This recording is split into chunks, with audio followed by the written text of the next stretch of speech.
All right, we're rolling. So give us that clap.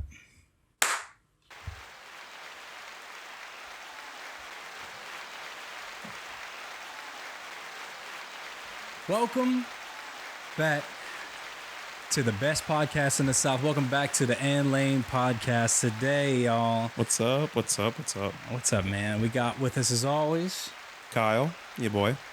always Golden House Entertainment in the background, this beautiful camera work, and always Lane. You know, I live here, all these things. But what the fuck's up, man? What the fuck's up? Hold on, we need some gunshots. I cursed already. That's not the wrong. There we go. We'll bleep that out. Bleep it out. I'm going to push a bunch of them, and then more applause for us. More applause from us. We need some Mexican music in here, man. Cinco De Mayo. Mexican music? Oh, dude. We should have wore the sombreros to start this episode. You have honestly. a sombrero? I do not. What and where we would have got a sombrero from? I don't know. We had to go pick some up. Dude, honestly, I don't know if it's politically correct or not, but fuck Cinco de Mayo. You're going to have to educate me in a little bit. All right, I got that. Okay.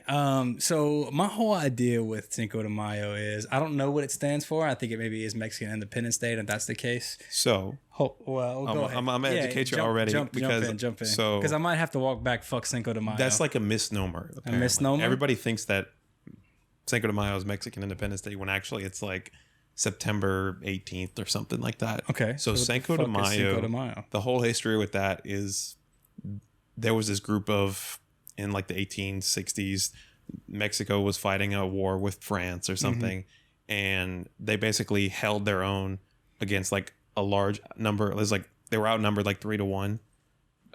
Who was? Mexico versus France. Okay. And like this invading army. And so they held their own. They defended a city. It was like this small city. And so the president of Mexico at the time, or their leader, declared it a holiday because of their victory. The 5th of May? Yeah, the 5th of May. Is that factual or is that podcast facts? No, that's facts. Okay, I read an article about it. So it's not that important? I was going to talk about it. Huh? So it's not the most important thing in the world? It's not that it's most important. It's just that not it's Mexican kind of Independence Day? It's not Mexican Independence Day. And the reason it's kind of become an American thing is because of the integration of like Chicano culture and like the monetization of it. Like this whole wave of monetization started in like the 80s when that's when you had all these people, these marketing groups who were like wanting to sell Mexican beer, Mexican restaurants. That's why it kind of became a thing. Yeah. But it's not like, it's important, but it's not like the Independence Day that Mexico celebrates traditionally. So that being said, fuck Cinco de Mayo. And it's not fuck all that cultural stuff, because all that stuff sounds cool, but to me, and the way you just made it sound, it's another one of those holidays where it's just about making money. It's like a Hallmark holiday. I don't know why Americans have this thing with taking other cultures' holidays and making them their own reason to drink. Because we don't have our own culture, so we want to borrow culture. It's like the same thing with St. Patty's Day. St. Patrick's Day. Yeah. I mean, even, I'm pretty sure Christmas wasn't even like, that was like a European I can get shit. into the whole thing about Christmas, but... Well, we could jump into another holiday in a little while. But man, dude, fuck it. Dude, fuck the whole, like, go and eat all this shit. I had a situation today where I was trying to like meet with my mom because I'm gonna be working for Mother's Day, and I'm kind of gonna be busy the rest of the week editing and doing all kind of other stuff. So I was like, Mom, let's grab something to eat. So we were talking about where she wanted to eat, and her favorite place is Mexican restaurants. So we went to a Mexican restaurant that will never remain nameless. Today? Yeah, today. Was it busy? Yes, dude. Fuck all that shit. So we got there and we got a table. And I was kind of like, man, I really don't want to go. But where my mom wants, I'm going to go. We got a table outside. We're sitting outside. I'm trying to talk to her. And then this dude just walks up and he's plugging in his music. And it's the guy performing. Let me set the scene. So we get outside. There's like a patio, a dude playing music, and it's busy as fuck, but not too busy yet. You know what I mean? Yeah. So we get there, and dude plugs in his music, starts doing sound check, but just does a sound check with like Spotify, like turning Spotify way the fuck up, all this shit. So I'm trying to talk to my mom. I can't understand her. All this stuff. I was actually kind of excited to hear this dude play because I like live music. And then he plugs in his guitar. He starts playing. He's not even playing his guitar. He's literally like singing over backtracks and just faking like he's strumming and stuff like that. Does he think that's what he's going to do for live? That's what he did for live. What? So he started and everything, and dude, he was really fucking loud as usual. All music in Lafayette, like it's never mixed right. It's never sounds good. That's what I was just saying not too long ago, dude. Like the music festival in National and like the outdoor venues sounds way better than any of the indoor venues where they have sound men and stuff like that. Yeah, which is frustrating. But that's kind of off topic. But we'll get into that later. Yeah. I got there, and my mom's drinking. She drinks Micheladas or whatever. Yeah. It's like a nasty ass, disgusting. They put like a Michelob or lime something in a margarita or something. No, like it's a Michelob and a Bloody Mary. Oh yeah. So there's no. It's like a tomato thing. Yeah, there's no vodka in it, so it's just like tomato juice and beer, which is fucking disgusting. Yeah. It tastes like acid reflux to me. But I'm thinking like, dude, Bloody Marys is one of those things like pickles. Like women just love those things. I don't know what it is about it. I don't get it. And I don't think it's for us. But he's playing that music loud as fuck. The waiter forgets about us, and like we're just sitting there for like 20 minutes.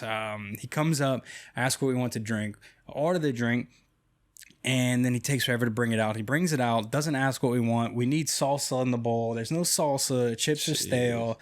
He walks away, and I'm just trying to track him down. Finally, I'm like, dude, like we got a podcast to record. We got to go and hit this stuff. And like me and my mom are just trying to work out what we're doing. So I was like, all right, we're just gonna leave and not order anything. But at that point, the whole time you didn't order anything? No, dude, because at that, well, we ordered some tortilla soup, because we were just talking about what we were gonna do, and then it got to the table and like it was fucking disgusting. It tastes like chicken noodle soup with like what's the chips? Yeah, the little tortilla strips. Yeah, but the store-bought ones. Yeah. Totinos? Not Totinos. Tostitos. Tostitos is the pizza, right? Yeah. Anyway, so that happens, and I basically just like throw $30 down on the table, and I'm just like, fuck it, like I don't want any of this shit. Like way over tipped them. It might have even been more than that. It was just like for like 2 beers and like 2 things of soup. I was just like, fuck this, I'm out of this. Just kind of done with it. Just dipped, bro. Like it's not for me. I said from the beginning of the day, like I didn't want to do anything Cinco de Mayo. The whole like, oh, we're just getting drunk because That's so stupid. It's just an excuse to sin. It's just like St. Patrick's Day. Yeah, man. You know what I mean? Like even like my dad's side, they're all like Irish or Scottish Irish, and so like St. Patrick's Day maybe meant something to them, but I don't talk to them, so I don't know. But it's kind of the same thing. It's just like another excuse to party, drink, and make money. And it sounds like you're saying that's the whole plan or the idea of it. That was the whole reason of it. That's why Americans celebrate it, and it's kind of dumb. Big Cinco de Mayo. Yep. You know, they got like big tobacco, big Cinco de Mayo. Yeah. Big milk, all that shit, man. But anyway, yeah, fuck Cinco de Mayo. Beyond that, I had a pretty fucking beautiful day, I guess. I got to go hit the golf range today, smack some balls around. I wanted to join you, but I had to go to the DMV today. Yeah. What's up with that? I had to renew my license and stuff. Yeah. And it honestly was kind of pleasant. Like, you know, everybody dreads going to the DMV just because it's like you gotta wait forever and the people don't know what to do, and it's like a meme. It's like the DM meme. Yeah, it's just like miserable and stuff. Honestly, I walked in there and like somebody was able to talk to me right away. Other than the fact that I had to pay like $250 to get my license renewed. For what? So apparently your insurance lapsed or something? No. My license has been suspended for 2 years and I didn't know. What the fuck, dude? I got a ticket like 2 years ago that I paid, but I paid after the court date. And so it put a suspension on it, and I never got anything in the mail. Never knew that it was a thing. I thought it was like, I paid the ticket. Okay, that's the end of it. Well, I'll go to renew it today. And it's like, no, you got to call the courthouse, have them send something over. And I was able to do it like over the phone. Like, called them. What's the ticket number? Blah, blah, blah. And then she emailed the person at the DMV, like got it all straightened away. But it's $250, bro. It's always scary because like you could be driving around different states. You don't even know you have warrants and all this shit for your arrest and all that stuff. And a lot of people just wouldn't even know like where to search for that. Dude, I didn't know. Yeah. I forgot that I even got that thing. So like, where would you even search to find that? Like exactly, it's police like report. I don't know. Well, you got to go to whatever specific district or court or get issued the ticket. Right. It was Scott. Yeah. So how would you know to go in Scott? Yeah. Anyway, what was the ticket for? Speeding. Yeah. I was like doing 10 over or something. It was a speed trap, to be honest. Fucking tragic. It's always a small town shit, man. It's always the small town shit around here, and they always have like no reason to go that slow, I feel like. No. Like when you go to Maurice and it's literally a highway that runs through the city. And you got to go 30 miles an hour. Yeah, like what the fuck is that? No one's walking across the highway or anything like that. But I don't mean to interrupt. So DMV experience, beyond that, it was okay, it's pleasant? Yeah, it was okay. The lady was nice. Yeah. Got everything taken care of for me, so...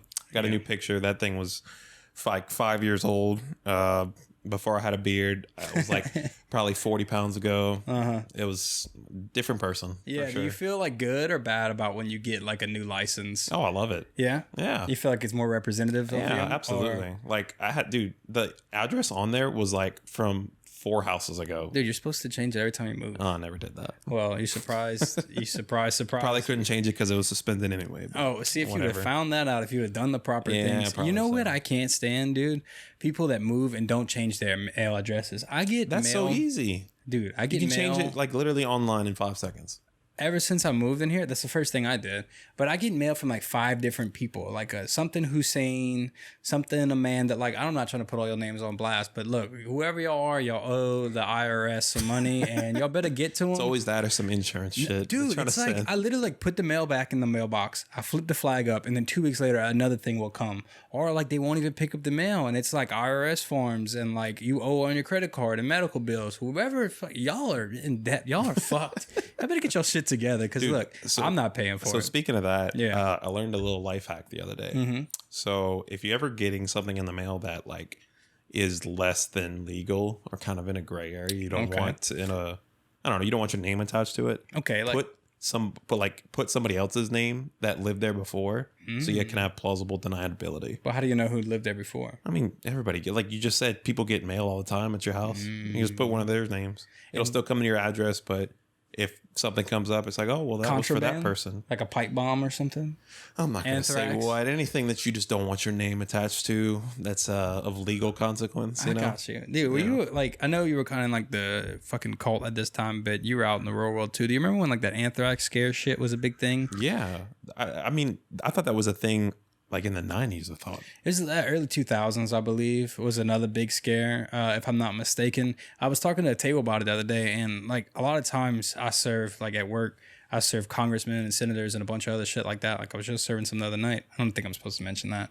But it's always interesting. Their security's always right next to them and all kind of stuff. So if shit goes down, like I feel safe at least. But they were talking about like, and I was just talking openly with my table about like that whole scare, and they were saying that like, you know, they were in New York at the time, and like no one would open mail for like months, and everyone was scared. And it's kind of when like email wasn't the most popular thing anyway. So like it's just like it's such a random thing. Like anybody could be targeted. That's why it's scary. It's kind of like COVID and all. Yeah, but like where do you even get that nowadays? I'm sure you could probably just order it online on the black web. I don't know. But anyway, I don't know where we got to from here. We kind of got a lot to talk about today. Lots of shit's going on. Normally we don't have a direction, but I think we got so much direction today we'll like figure out where we're gonna run out of time for sure. Yeah, we're gonna throw a cast net out and just catch everything. I'm in the comfy clothes today. Kyle's in the spiffy clothes. And, I got the jorts on today. The jorts, that's how you get the hose. My dad's shorts. The dad shorts. Yeah, man, you looking clean today. I like you got cocktails on for Cinco de Mayo. Yeah. Does your family or anyone in your family like celebrate Cinco de Mayo, or is that kind of like far away? No, not really. Like it's traditionally it's a Mexican holiday. Like my family's all from Colombia. So it's not really tied to them traditionally or anything. And like we didn't really celebrate holidays anyway. Yeah. So that was never really a thing in my family. Well, now I'm interested because we kind of got off topic for a second. But what you were talking about Christmas, you said you had some spicy shit for Christmas. It wasn't spicy shit. It's just I could get into the whole thing about like the origins of Christmas and how it's not at all what people associate it with. And Christians basically took pagan traditions and made it their own. And, you know, it's just kind of ironic. Yeah. Yeah, that's a lot, man. Anytime you kind of get into like political, religion, all that stuff, it's like it's heavy, but sometimes the heavy things that got to be talked about, such as this topic. This is our first topic of the day. Tropicana introduces new cereal officially designed specifically made for orange juice. How was it made? Like design? Like what about it? We'll get into that in a little bit in a minute. But you have never accidentally put orange juice in your cereal? Absolutely not. No? I will not make that mistake. Dude, I've accidentally I've never had this craving, first of all. It's not a craving, or maybe it is a craving. We'll have to ask some women on the podcast or something soon. But I, in the past, have like not paid attention. Like I'm so ADD, scatterbrain. Like I'm doing something else in the kitchen, especially when I was younger. I have made a bowl of ramen, and instead of pouring water in it, I've poured root beer in it. I've poured water in my cereal. Also, I've been just like in broke situations, like when I was a kid, where like maybe I didn't have milk, and I've definitely tried to eat cornflakes. I've eaten dry cereal. Oh yeah, that's a classic. With anything other than milk, no. I've tried to do the whole cereal, cornflakes, and orange juice. But Basically, the company admits that the combination of cereal and orange juice might not be for everyone, but says whether you hate it or love it, you won't know until you try it. We're gonna try it on the podcast. Yeah, we can. It's dropping. Actually, it dropped yesterday on the 4th. On National Orange Juice Day. Is that what it is? I thought it. Well, I thought that it's National. May the 4th be with you, whatever. Oh, it is. Star Wars. It's a lot of things. So that just comes right back. You got Star Wars Nerd Day. Yep. And then you got Cinco de Mayo Day. So it's like buy all this Disney Star Wars shit and then buy all this tequila. Orange juice, and it's called Tropicana Crunch. Here we go. Let me get into actually what it is. It is a Tropicana cereal made for OJ. I don't know what's specific about it that kind of leads to it. No, but it's not happening for me. I would try it, man. I'm not totally against it. It honestly kind of sounds like something that's I'll try it on good. I'll try it on the pod. I'm not going out and buying it. No? Nah. I would buy it just to check it out. The whole like, you ever had like some of those cereals that like change the milk's color? Yeah. Those like seem really sketchy to me. Why? I don't know, like the fad of like the 90s when like ketchup was blue and all that stuff. What? Like butter was blue. I don't remember that. Because you didn't watch TV. Dude, I watched TV. Why was it a thing on TV? Y'all could actually like buy blue butter. Yeah, you don't remember blue butter or blue ketchup or green ketchup? No. You don't remember that, dude? You Absolutely miss too much of your childhood, I guess. Orange cereal. I'm buying it. I'm trying it. It's a no for me, dog. It's a no for you, dog. I don't know, man. Where you want to jump into next? We got so much shit to talk about. Here's one that I want to talk about. What's up? NASA sending nudes into space. I saw that. Have you seen that? Oh, dude. Did you kind of read what it was about? No, so I just saw the thing and it just kind of made me chuckle and I forgot about it until just now. But so this is an article. So from Rap on Instagram, NASA to launch nude pictures of humans to space in hope of attracting aliens. okay. The pictures. Let's see. They're not graphic photos, apparently. We could read it and find out. Okay. So this is the depictions will also include an imitation or response should an intelligent alien race find the space nudes. The space nudes. That sounds kind of fire, honestly. Like they should have signed me up. Like send my nudes to space. Ain't nobody want to see that. What you mean? Look, bro, they want to see it. Trust me. Fortunately, though. The hypothetical aliens shouldn't be too shocked by the unsolicited. Yeah, dude, that's unsolicited. That's you're not. Those aliens can't give consent to that. Right, aliens are probably so far advanced they don't even have an understanding of clothes. They're like, "What the fuck is that garb you're wearing?" We just walk around. They probably already know what we look like naked anyway. I'm sure they know what we're thinking about. They probably hear us talking right now. Yep. What's up? Shout out to the aliens today. That's the shout out. That's the shout out. Shout out to the aliens. Shout out to the listeners. Shout out to the YouTube viewers, Spotify listeners. Oh yeah, all the things. Shout out to the people that come tell us in public, "Hey man, we've been listening to the pod. It's dope." Dude, yeah, I've had a few people tell me that. Yeah. It's always nice to hear. It's cool to hear some support and shit like that. But unsolicited space nudes. These pictures aren't graphic photographs of naked humans, but they're supposedly drawings of a naked man and a woman next to a depiction of DNA. The man and woman are waving in an attempt to look more inviting. Why do you think that this would invite aliens to come to Earth? I don't know if it's so much as an invitational, but it's kind of the same thing. Whenever I think it's Voyager 2 that went into the solar system, like the first thing we sent out. Yeah. I know we sent like music or something. Yeah, we like sent this golden files. record, which had a bunch of files on it. Music from let me see real quick. Voyager 2. See, this is where you need to search for this shit, so I could fucking I'm gonna do it all. The dude in the chair if you want me to. Yeah, do the chair. What's your name? Young Kyle? Young Kyle. It might not even be Voyager. Look up where we sent it to. But basically, NASA had sent a bunch of images on a golden record, the anatomy of a human, a sample of like DNA, songs from that decade, whenever it was, I'm assuming like the 1960s, 1970s, also like sounds of birds, sounds of cats, sounds of things like that. It was just a plated copper disc containing sounds and images selected to portray the diversity of life and culture on Earth. Yeah, so we've kind of done it before, but what was it on? What you mean? Pull that article up. It was on Voyager 2. Oh, it was on Voyager 2? Yeah. Oh, okay. Shout out to me then. I kind of know some shit. So yeah, 115 images. Yeah, and there was some nude images on that and stuff like that. But what's interesting is I was reading this thing and they were talking about they had to come up with this formula of how they could understand what's on the disc. Like, and it's supposed to have like languages. It's like 14 different like the major languages. It's pictures of humans, pictures of our solar system, where we are in the solar system, and instructions on how to play it. But like, how do you play a fucking space record? Did they send a record with the record player with it? No, I don't think so. I think it's just attached to the side of Voyager 2, if I'm not mistaken. And hoping that they would have the technology to listen to it. Listen to it. I guess download it, all that stuff. Now we could just beam it straight to them. You know what I mean? Mm-hmm. Yeah.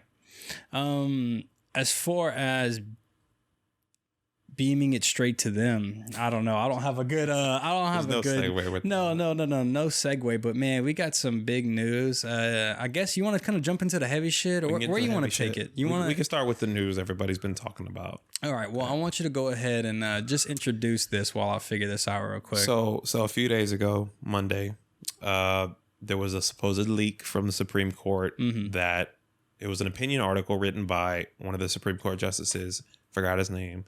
That not important. Fuck that guy anyway.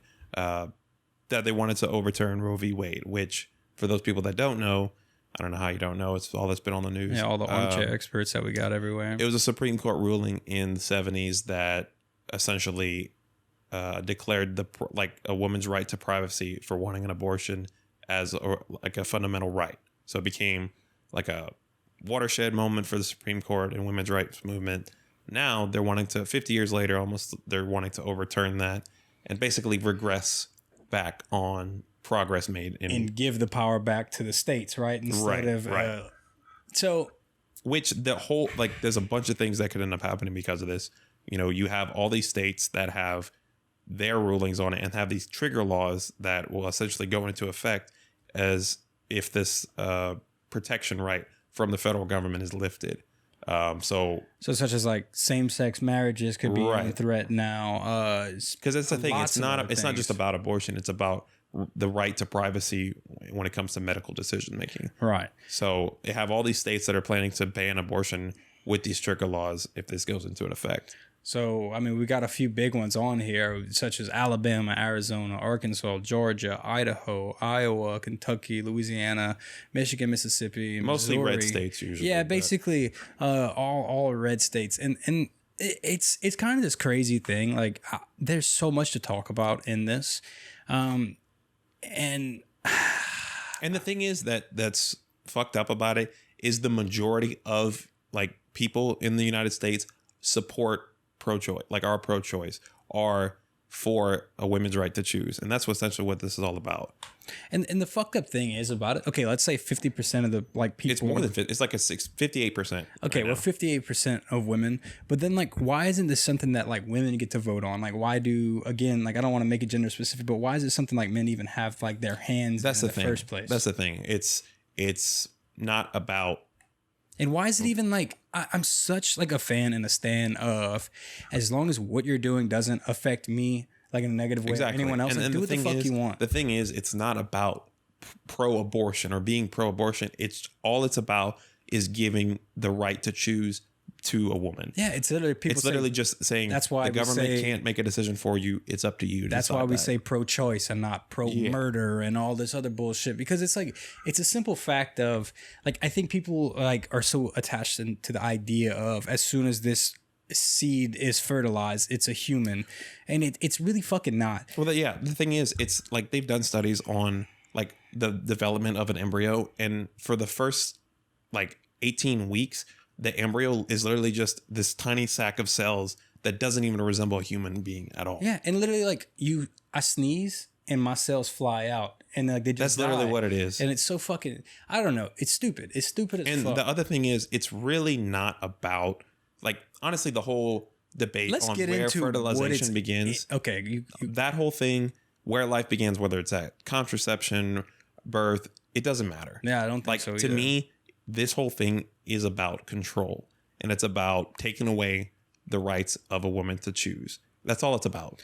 Well, okay, we can get into our conspiracy bag here, but I feel and we were kind of like mentioned this off camera a little bit.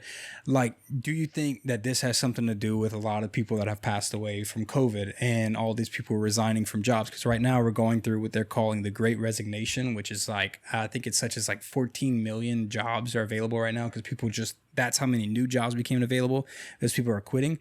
I don't know. I mean, that's a whole topic in itself. I don't know if that's people just tired of the bullshit, taking government handouts. Well, it's a combination of a lot, maybe. COVID kind of triggered this whole wealth distribution shift into where you have a lot of these working class people are realizing that they're being underpaid, undervalued, and the unionization of these companies is starting to happen. And that's scaring the people at the top, the people that own all these big businesses.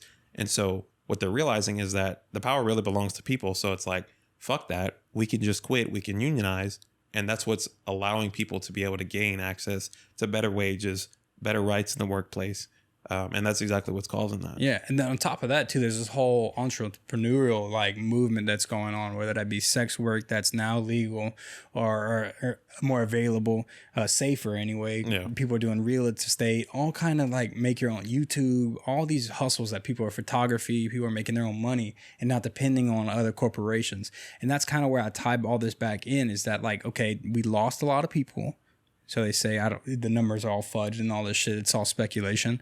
And then everyone's quitting. Is this, if you noticed, a lot of these southern states or a lot of these red states are all labor-based states where they want to support lots of manual labor, all this stuff, because those are a lot of states that are still, I feel like not as technically advanced or not as efficient, you know, with new times and stuff like that.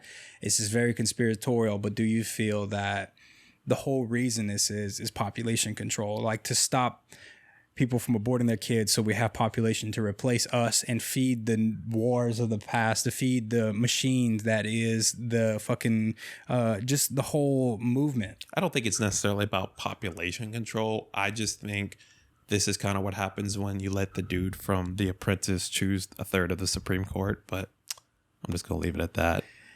Yeah, I don't want to like, I don't want to put the whole blame game because I really don't care. I mean, you're free to speak about whatever the fuck you want. I don't think it's about population control, but I understand where you're coming from that because the whole thing with COVID, you had all these things with like food production. Have you ever seen that? Yeah, the food production like, just shut down. They had all these like conspiracy theories of these warehouses that were burning down, like these production plants, like mysteriously within 6 months, 18 of them were burned. And then you had supposedly farmers that were being paid by the government to kill their crops, their farms and stuff like that. Yeah, dude, there's so much shit that went on in the last like 2 years that I feel like in the next 10 years that comes out, we're gonna have like a total just huge like expose on shit that's going on. But like I feel like this also comes after like the whole male birth control thing that's coming out. That's interesting. And so like that's my thought too that comes into it. It ties back into the idea of, and it's just kind of for the sake of argument, for the sake of discussion. That's what the whole podcast is about. That's what every podcast is about. So thanks for listening, y'all. But basically, to break that fourth wall real quick, I'm saying like male birth control comes out. The opportunity for men to take power to control relations or the power of insemination is available, and then women lose their right to one of their contraception ideas or opportunities, and like. My mind has to stray towards population control. Again, the feeding the war machine, feeding the economy, the increase of people, because Gen Z and millennials, especially millennials, we are the first generation, studies are showing, that has ever been around that is going to live less supposedly than the generation before us and produce less people than the generation before us. I've seen that because the thing is, it's like you have an entire generation of people that aren't necessarily focused on having a family, raising a bunch of kids. Yeah. That was the thing in like the boomer population. We're struggling enough to make it on our own. Yeah. And that all of that ties in back into it being harder to purchase a house, it being harder to survive. The cost of living is higher than it was 40 years ago. You know, it's the age of people having kids is higher than it ever has been. And the number of people that aren't having kids is higher than it's ever been. So I can see where you're going with that. It's like they're worried about whether or not we're going to have enough people to support the older class as they age, you know? Yeah. And I mean, I guess we can kind of like go on for this forever and fuck. But I mean, like the end of the day is like, what are we gonna do by saying this? But all this is vent hour, I guess, and it's just like it's the simple fact is if it's not directly attributed to you and it doesn't directly benefit you, then why would you interfere with it? So my thought is there has to be some benefit. Like, why would they make this decision? Is it just to get people on their side to continue to vote for them in the future because that's what they think they want, or is this is benefiting them somehow? Well, that was a whole thing that apparently, like, the Democratic Party was okay. So, like, traditionally, the Democratic Party was always supported pro-choice, but the whole thing is like, so this whole thing with Roe v. Wade, it hasn't been in the last 50 years. It was never something that was consigned into law to where it's now a law. It's just been a Supreme Court ruling to where anytime this was ever going to court, There's a precedent. there's a precedent for it. Gotcha. But it was never actually conscripted into law. And the whole thing is that, like, they were using that as a, like, kind of a carrot to, like, oh, we're going to continue to fight for pro-choice rights. Once that's signed into law, they no longer have to. You know, so that's always been a thing, like a carrot to kind of hold out. So you put a Democratic person in office so that they can continue to fight that fight. And so now they waited so long. Now it's come back to kind of bite them in the ass. Yeah. So, but I don't understand like why all of a sudden. You see what I'm saying? Like all these things pointing to each other kind of just make it to the point where like something's going on. And I feel like we're going to kind of figure that out. I mean, 58% of U.S. women are in reproductive age. That's 40 million people. And that's 40 million people, 40 million women live in states hostile to abortion rights. I saw something that I think he's the Prime Minister of Canada or whatever the fuck his position is. Excuse me for not being so correct on all the things. But he tweeted that, you know, we are open to, you know, if y'all need medical care and you can't get it in your country, come here. But that's the thing. Like, you got all these women already flying out to get BBLs and all this stuff. How are they going to afford to fly out? You know what? The crazy thing to me is that kind of off the wall. This is happening in a country where there isn't universal health care. Like, do you know how expensive a pregnancy can be? Like, literally over $100,000. The people that are going to suffer the most are the groups that are exploited already. Minority groups, women, the people who live in, you know, lower socioeconomic classes. That's who's going to suffer from this, not the people that are making these laws or the people that are pushing for pro-life legislation. They're already all can't fuck no more. They're like 60, 70 fucking years old. They ain't getting no more coochie. They can't fuck no more. They ugly as fuck. And now they're just like, oh, y'all fun and having sex and fucking, well, sucks to be y'all, have a kid. So like their answer is like, don't fuck. Ain't nobody gonna fuck. And the other thing too is that like it's a human right to have sex. Yeah. To literally, it's the only thing that is free, and I don't want to say entertainment, but a release of so many different endorphins. You get all these chemicals released. You get to share a bond with someone. It's so natural. It's such a bonding, beautiful thing. And to have that thought in your mind that if this does happen, if contraception does fail, you don't have a choice. You have to have this kid. And really all you're trying to do... Or you got to pay $1,000 to go travel to another state to have that. And really all you're trying to do is enjoy the beautiful, like natural thing that humans were given the right to enjoy sex. Yeah. It's a beautiful natural thing. Like it happens in nature too. I think dolphins and monkeys are also some of the only other creatures that do it for pleasure, right? That do it for pleasure. And it's like, it's not wrong. I don't know if it has something to do with that just whole ties into the I think they just need to get religion. The whole like Puritan belief system of a lot of religions, and that like no sex before marriage, and how it's like sex is kind of demonized. And it's not. It's like the most natural thing. It's literally how you were born. It's how I was born. It's how everyone in the world is born, unless you're a test tube baby or like a surrogate mom or a surrogate kid or whatever. But beyond that, I mean, it's the most natural thing you can do. It's literally, it's in your DNA. There's these reasons why people get horny and people get all these things. It's a human instinct. It's one of those things that it's just a drive. Now, of course, you can control it like all kind of other shit. But it's one of those natural feelings you get. I want to have sex. I want to reproduce, all these things. And it's granted, that's the reason is that's there. The reason that you have these feelings, these thoughts, this emotion is because it's still part of that instinct to reproduce, to survive, to continue to increase on the population. But we live in a time where we don't need those things anymore. Like the choice is ours. The choice has been ours. Like technology has allowed us to make those decisions for ourselves. You don't have to have a kid.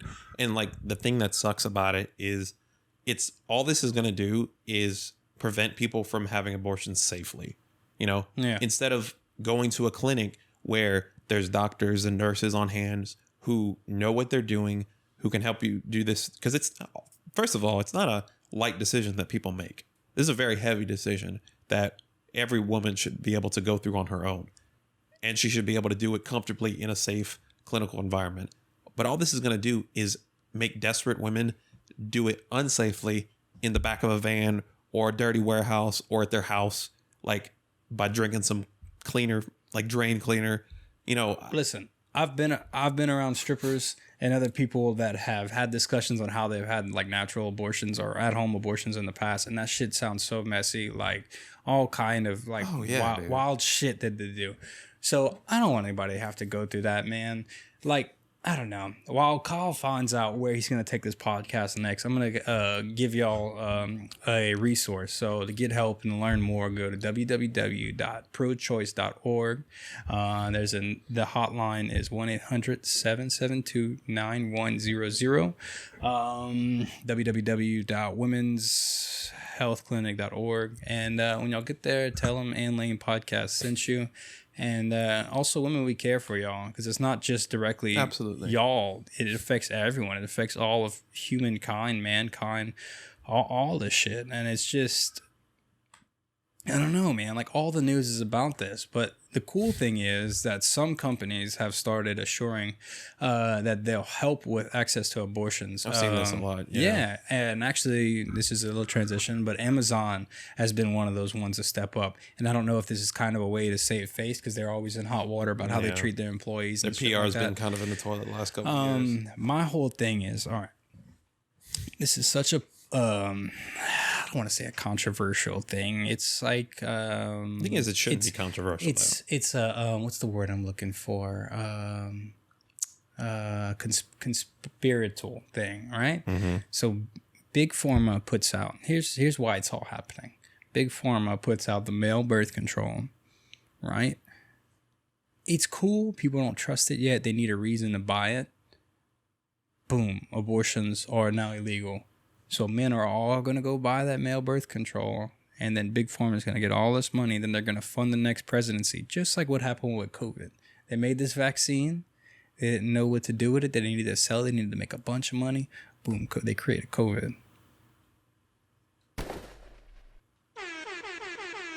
Now, Amazon, here's where we get into Amazon. Amazon wants to support, they announced that they would give up to $4,000 in travel expenses each year for non-life-threatening medical treatments, including abortions. I think that Amazon doesn't want all their women workers getting pregnant and missing all that work and them having to pay insurance to have these kids. Because just like you were saying, having a kid, it could be $100,000. Well, guess what? You're working for Amazon, you get these benefits, you get insurance, all this shit. It's cheaper for them to pay $4,000 for travel expenses to go fly out to Canada if this is passed than to forcibly have that kid that now is on their insurance terms. This is the corporate version of paying for Plan B instead of paying for child support for 18 years. That's it. Yeah. That's the way to put that.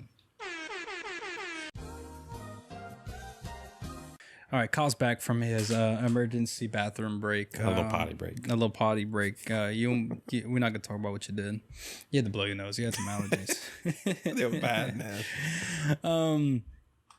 So right back into it.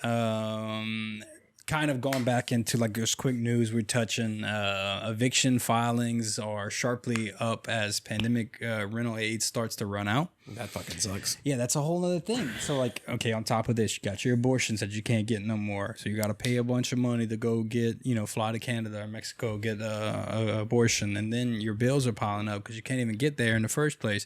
No one's working, all this shit. But emergency rental aid has helped keep millions of Americans in their homes during the pandemic. But that federal program will start winding down this summer when it expects to have allocated all of the $46 billion from Congress. So that's how much money they spent on that shit. Damn, bro. They sent more to Ukraine. Just gonna say that. Yeah, I'm gonna leave that there. well, They've sent like $50 billion or something in support to Ukraine. damn, really? Yeah. That's a whole nother messy topic, and that's still going on while Yeah. all this shit is going on. And while all that's going on, I really wanted to get into something a little bit lighter, man. Something not as doom and gloom, but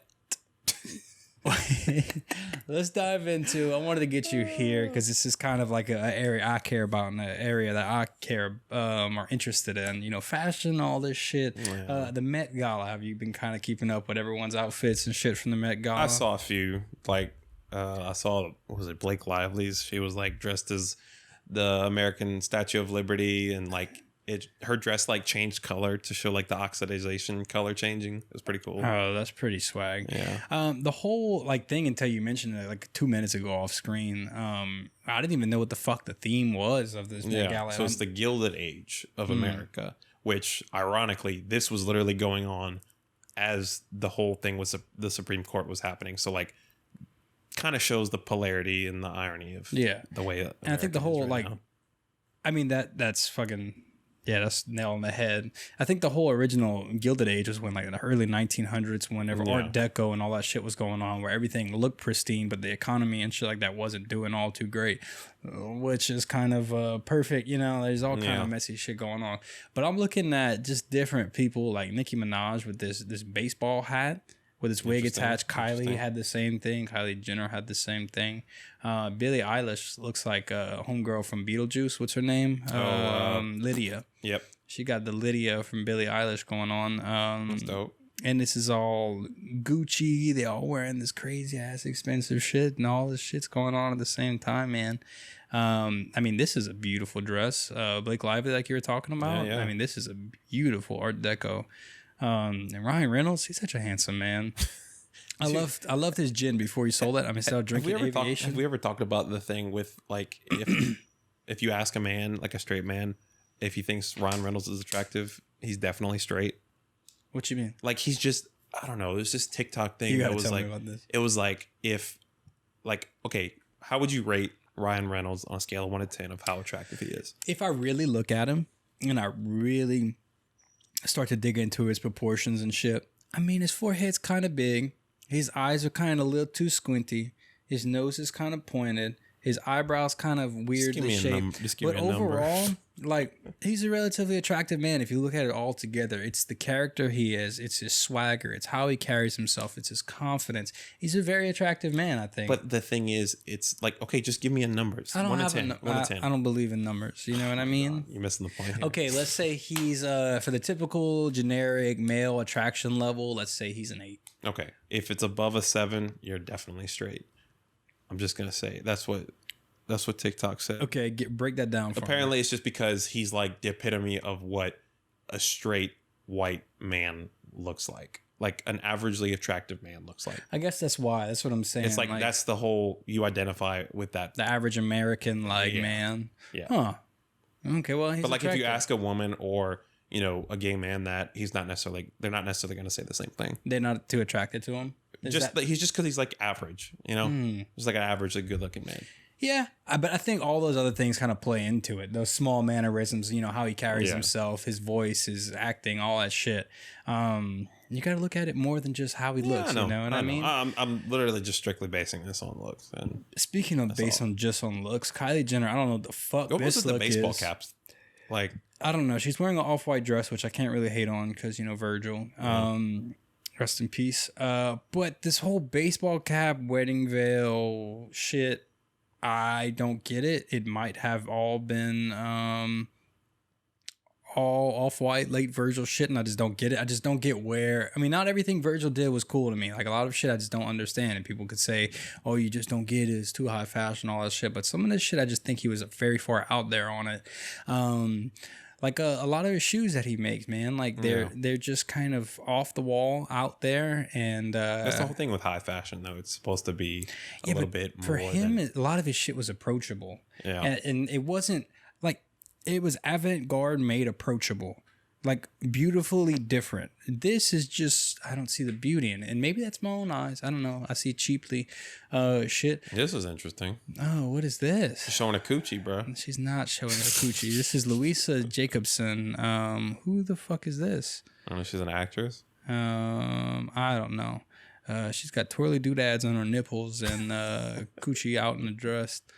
I don't know, man. Like just all these outfits. Some of these are the craziest outfits that are just totally out there. Of course, who is that? Jared Leto. Jared Leto and somebody else. Alessandro Michelle. I'm glad you can pronounce that because that's because I can see the names. No, I can see them. All right, I just can't pronounce them. You just gotta squint hard at it. Yeah, squint hard at it. Everyone thought this was Jared Leto, but this isn't. This is a crazy ass outfit. Frederick Robertson and Van Herpen. No one knows who this is. Anyway, so Met Gala had some crazy ass outfits on. For sure. That's kind of been like. That was. You think that's the distraction? That's the planned distraction. Yeah, Congress goes to work and makes all these crazy ass things. That's the epitomizes the fact that we're being distracted by like social media and just media in general and entertainment, while the actual problems that are happening right now is like kind of getting pushed off to the side. Well, you know what? That's what we are here to do. That's what And Lane podcast is here to do. Talk about the important topics, distract you with important things going on, provide entertainment for all my depressed homies and all the people that we get along with. And speaking of that, back to important entertainment news. How about this segue? This is a survey that shows single men only wash their bed sheets every 4 months. That's disgusting. Y'all must not be fucking. All right, I'm gonna put that on there. Because if you're a single man, you're not washing your sheets once a week. Like minimum. Okay, sometimes I go like every 2 weeks, but I catch myself and I'm like, you a nasty motherfucker. But the trick to doing that is you have a second set of bed sheets, and this can kind of go back into my smooth little Lane Presents Games segment. Yep. I can kind of give y'all some more of that towards the end of the episode. I think I can piece together some shit. But yeah, man, once every 4 months, that is disgusting. Bed bugs, like skin your body cells. Just you sweat so much when you sleep. Yeah, and I'm a naked sleeper too most of the time. You got all kind of stains on your sheets, man. If you eat in bed, because I know I eat in bed 95% of the time. Don't fucking eat in bed. That's a tip. That's a tip. Don't fucking eat in bed unless you're not already in a relationship. Then whatever, but don't eat in bed. And what I think is funny is I remember you telling me that someone specifically told you that you couldn't even vape in the bed. Oh yeah, I don't know what the point of that is. Like, we'll smoke in bed. Yeah, allegedly. Whatever. But yeah, man. Once every 4 months, it just collects a lot of shit, like linen and just like that material in general. Just collects so much shit. It's just gross, man. I don't like laying in my own filth. Well, as for single women, they change their sheets more often. With 62% of the women washing their linen every 1 to 2 weeks. See, this is a thing. Women have some shit together, man. Like, they just know certain things. So give them the power. Give them the rights. Give them the choice. Because this is what we're going to do with this shit. We're not going to wash our sheets. We're going to take away abortion rights. We're going to just fucking womanize people in the media. We're going to do all kind of fucked up shit. We need some more women in power. What do you think about that, having like a woman president? I don't think it'll ever happen. I think it'll happen. You do? Eventually.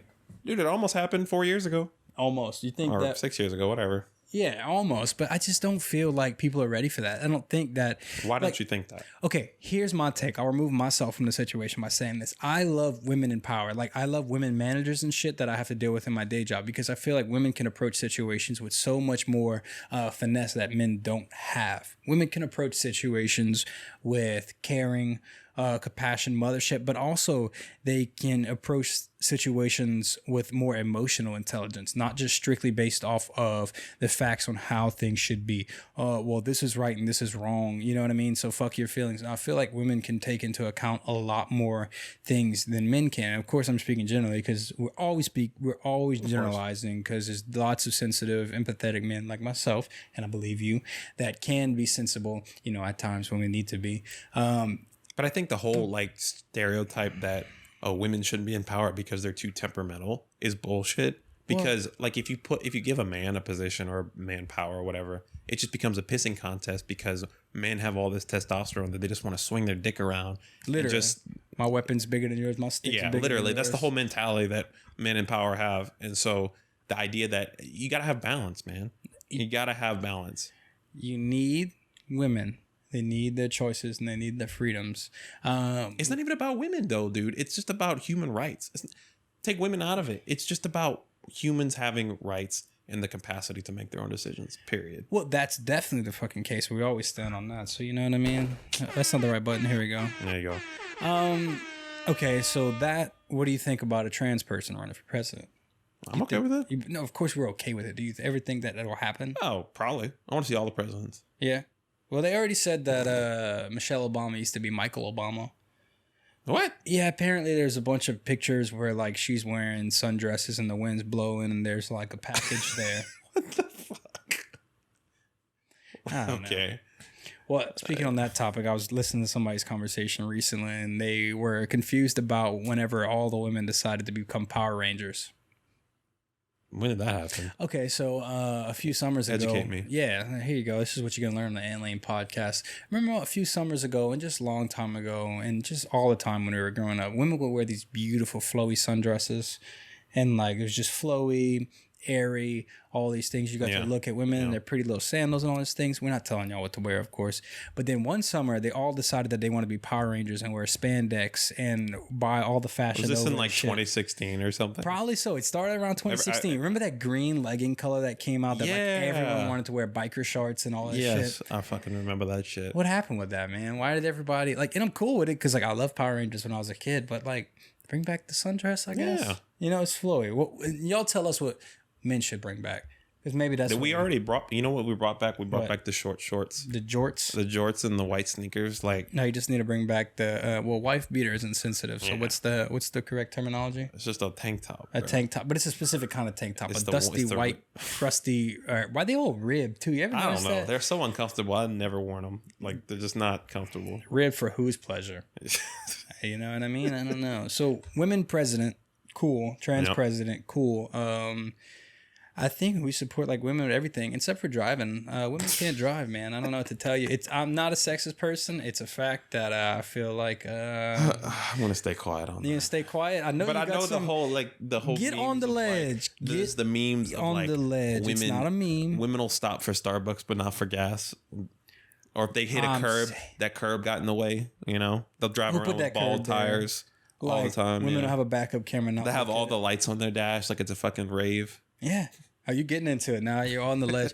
Here's the thing, because like it's a joke, but all jokes have their parts in reality. Yeah. You know what I mean? And we can't, who are we as people if we can't joke on others? Like men, like egotistical, they all got small dicks and they don't know how to fuck and they last 30 seconds. They don't know where the clit is either. Yeah. It's like trying to find, it's like Groundhog's Day. You know, you're like looking for the groundhog. Is the groundhog going to come out this time? Is it not? I don't know. Any fucking way, man. Where are you taking this podcast next? I want to give you the reins. Here's the shit we got going on right here.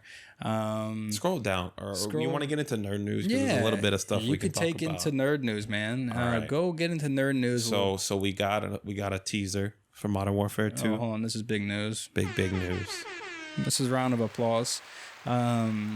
A pastime of mine as a child during this will kind of tie back into everything during the Great Recession when all that shit was going on, dude. Like my family was struggling, everyone's family was struggling, how are we gonna pay bills, all this shit, and we were just all in our room playing Modern Warfare 2, not knowing what the fuck was going on, having 1v1 matches, quick scoping on Rust, 360 throwing knife, all this shit, and man, it was just the time of my life. So when they re-released, dude, it was beautiful when they re-released Modern Warfare. Or rebooted it. Modern Warfare at the tail end of 2019, going into before the pandemic. Right before the pandemic, while the world was ending again, I had Call of Duty to sit down there. Not just any Call of Duty, specifically that one, Modern Warfare, to sit there and entertain us and all play throughout the pandemic where we were doing the best. That's the most I ever played video games. Yeah, dude, we were doing the best thing we could by sitting our asses down and playing video games and not going out into the wild world and spreading COVID. We were being good little Samaritans and wearing our little masks, listening to whatever the government said because it was for our benefit. That's the thing. People listen to the government when it's for their benefit. You know what I mean? Of course. But not to get back into political didical. We're trying to go back to nerd news right now. Nerd news. But it's coming back out. Modern Warfare 2 is being rebooted, and I'm so You saw happy the about little that. image of it, like the way Yeah, it's going to do it. it's It's going to be MW2. just like MW2. It's beautiful, and I guess that means that another world-ending thing is coming. That's what it's signaling. That's what it is, because the game comes out and then the world goes into recession. It goes into pandemic, and what's next? Late stage capitalism. Late stage capitalism. That's what's happening right now. I think it signifies too much food being needed because there's too many kids being born and we're not having enough food to feed them right now while that's going on too. And I don't mean to be jumping back into that, but I saw there's a whole diaper shortage, a wipe shortage, and a formula shortage is going on right now too. You see everything, man? All these things just kind of like keep ticking in my head. There's a diaper shortage. You should be having less kids if that's the case. That's what I'm saying. But Just like they want to make more. This is a sports news topic This is right all here. tying together, yeah. Yeah. So Dr. Disrespect was an announcer for the NFL draft the other day. Yeah. It just happened last weekend. Did you see when it came out and people were like, who the fuck is that? They're like, I don't know. I think he's a video gamer. Yeah. I don't know. They had all kind of people. Like I saw, what's his name? Keegan Michael Key was one of the announcers too. Who's that? For like Key and Peele, the other dude. Another dude that didn't make it. Dude, I don't know. Maybe he made it. I used to love Key and Peele, like growing up. Like it was the funniest shit. But then like one of them took off to be an amazing filmmaker. Well, I mean, supposedly some people say his movie's trash, but I think they're fantastic. Yeah, they're great. They're just talk pieces, think pieces a lot of the time. And then the other one just kind of was doing that. There we go. Some more Star Wars news. Mandalorian. Okay. An RPG game is reportedly in development for the Xbox. See, you learn shit on the Anlene podcast.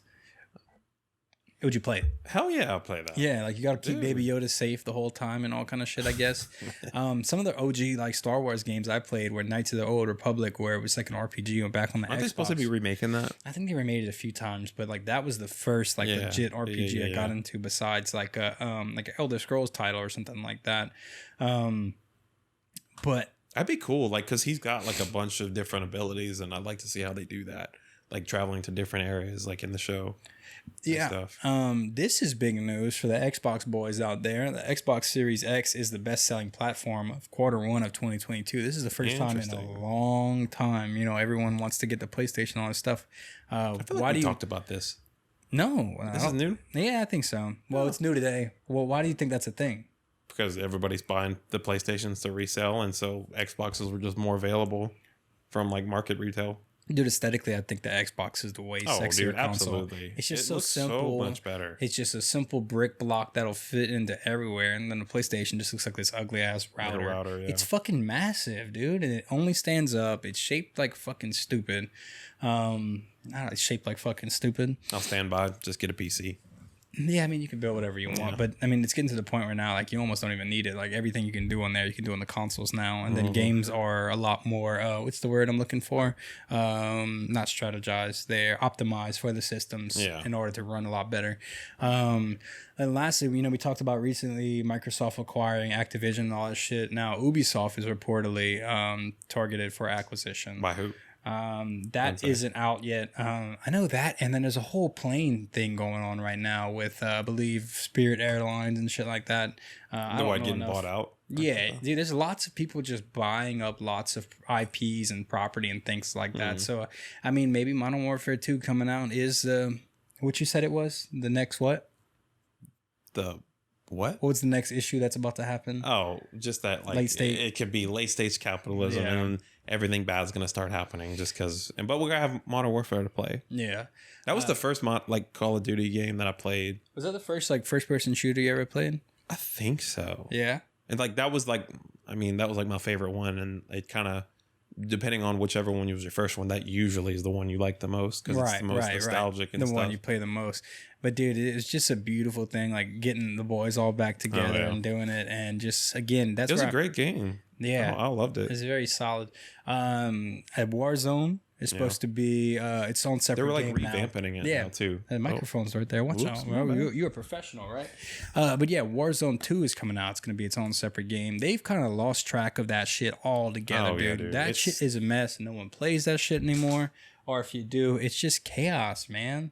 I haven't played it at all. There's so many cheaters and stuff like that, and this is what's coming out recently. Call of Duty cheaters will now be unable to see other players, but other players can see them. How are they gonna do that? If they check to see, they can monitor so much shit now with your KD, all this stuff, with programs you're running in the back. They used to just put them in their own lobby for a while. So the cheaters are just playing against the cheaters. Yeah, I remember but now it's going to be, the cheaters are going to be in the lobby and they only going to be able to see cheaters, but we're going to be able to see them. Okay. So we're just going to get like kills and shit like that, free kills, see them standing in the middle of the road, think they're in the middle of... I don't know. That was the whole reason that everybody kind of got off. That was a big thing, was that the cheating just got completely out of hand. They put out patches to try to fix it, and nothing ever really came of it. They just always ended up finding a way around it. I never understood why like cheating was fun. Like it doesn't make sense to me. It's funny and fun for maybe like a day or 30 minutes, but it's just to like experience it. It's whatever, but you lose the whole point of the game, which is the challenge. The challenge is the point of me playing games. Like I play Rocket League all the time still. Maybe not as much because I've been playing golf, and we got to talk about your golf segment soon. Jumping in the next. But like, dude, it's the challenge of something you can sit on your couch and do. It's an escape from the real world. It's a chance to progress yourself at something that most other people don't. You know what I'm saying? Like it's the feeling of walking in the room, I'm the best Rocket League player here. Or like you walk in the room, I'm the best tattoo artist. I'm the best fisherman. I'm the best whatever. Whatever you do. Yeah, it's just a feeling of being good at what you do is very addicting. Yeah. And I think that's kind of why people continue to do things like, play golf, fish, all this other stuff, hunting, because it's just like you want to succeed at what you do. And it's such a cheap, it's like, people say like rolling marijuana is a cheap vacation. Shout out to Frank Ocean, one of my absolute favorite artists. I know he's trendy and all this stuff, and people keep getting on that bandwagon, but I've been a fan since like the beginning, before everyone knew he was gay. Shout out to Frank too. Just a side note, one of the first gay male rappers that people wanted to be like. Straight men want to be like Frank Ocean. That's how cool and swaggy he is. He's fucking dope. He's phenomenal. For sure. But to get it off of that, man, just to sit down, have that cheap vacation, that cheap entertainment time where it's just you, your boys, people from around the world. I've been playing games with one of my buddies. Shout out to Paul again. He introduced me to this paraplegic dude that plays Rocket League. He plays wheelchair basketball. I don't think his arms and his legs work that well. I don't know how he does it. His name's Ty. Shout out to Ty. If you ever listen to this, shout out to you. But he's crazy on Rocket League, dude. He's like 12, and he's like in the mic talking about all he listens to is like NBA YoungBoy. He knows all the music that I know and like talks about cool shit. And he's just like a grown kid, man. He's crazy on Rocket League. He's flipping off the ceiling, doing all kind of shit. Rocket League is one of those games that's just so difficult. Like it has a big learning curve. Yeah, because it's purely mechanic based. And that's some of my favorite games that are physics based, where you have to learn the physics of a game and master them. I love physics manipulation.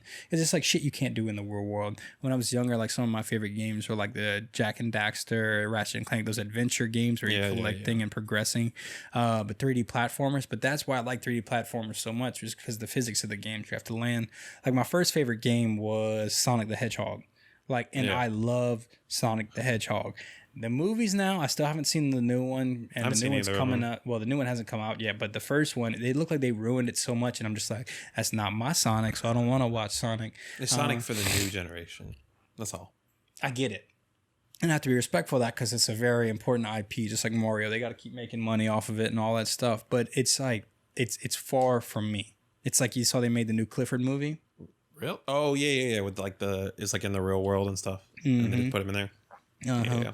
And it's like, I'm grateful and thankful that the IP is still continuing on and Sega can still make money to keep producing games. But they need to focus more on the Sonic games instead of Sonic movies, because Sega, your shit's been sucking the last few times I tried to buy, and they're trash. I don't know, man. Like, what was your first, to wrap nerd news up, what was your first favorite video game that you played? Favorite video game? I mean, like, when I first started playing video games, all I really played was, like, Madden, because that's all that, like, I was allowed to play. Interesting. I think the first game that I you always talk about, like, what you were allowed to play. Yeah. I feel like you got to preference that a little bit each time. Yeah. So, like, we've got some new listeners every time. When I got a little older, I don't know how. I played a lot of the Uncharted games. Okay. Like, 1 through 3, because I had a PlayStation. played the hell out of Uncharted 2 and 3. Well, what I was trying to get to for reference is what? You were like Jehovah's Witness. So you gotta mention that every time because you were in the cult. People that don't know me, I was a Jehovah's Witness for the first 20 something years of my life. Right, so there were a lot of things that I wasn't allowed to do as a child, and so like when I started playing video games with y'all, that was the first time that I kind of got to do kind of whatever I wanted as far as that. I had the freedom to play whatever I wanted. So that was kind of a learning experience. But I still played as a kid. Yeah. But I couldn't play like Call of Duty with y'all back then. Like I wouldn't have been. We wouldn't even know you existed. We might have found you online, but yeah, I don't know. We might have found you online somehow. Yeah, who knows? That'd have been cool. So what's the answer though? Was it Madden? No, it wasn't really my favorite. Like probably Uncharted was like one of the first ones that I really, really loved. And you probably didn't get to play that till you was like 22, huh? Nah, I played that when I was like 16. Really? Yeah. And how you kind of just snuck it in, or they didn't care anymore? Something like that. Something like that. Yeah, the jailbreak. See, the cool thing is, like, once the PlayStation 3 came around, you could just start downloading games directly to your PlayStation. And the weird thing is that I never really did that until like I got a PS4 and a PC. That I for whatever reason I had the console, like the actual physical games for the longest time. And I did too. And this is a shout back out to Modern something Warfare about 2. like going to the like GameStop and stuff and buying a game. It's just like it's a good feeling.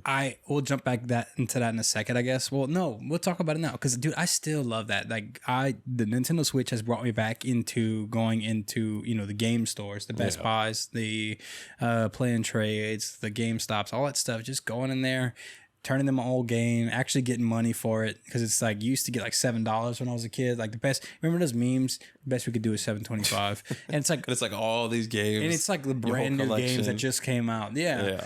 But where I was going with it is again, like shout back out to Modern Warfare 2, one of my favorite games growing up. Well, like one of my favorite Call of Duties is definitely not one of my favorite games, but the Modern Warfare franchise is always like have a really cool close base to my heart. But I played that so much in the summer of maybe my 7th grade year, I think it was, that I broke the Blu-ray reader on my PlayStation 3. It wouldn't read anymore. And instead of, I didn't even think. Is that when you switched to Xbox? That's when I switched to Xbox. Yeah. So at that time, I could have just downloaded games and still played it, but I just kind of threw the console out, and I didn't think about it at the time. It didn't work to me anymore. Yeah. Like the only thing I could play was like PlayStation Home, and we would get on there, and that's a whole nother story. We'll have to tell that story one day. But yeah, man, getting back into the physical stores. Like there's a store in Baton Rouge Mall, and me and Nikki would get to go in there. And her like favorite new thing, or one of her things she likes, is these things called like gachapons. Yeah. I don't know if you know what I'm talking about. It's like a little Pokemon kind of thing? No, well, kind of, but a gachapon is like traditionally like a Japanese, like almost like the little Easter eggs that you get from the machine. Yeah, like the Kinder eggs kind of.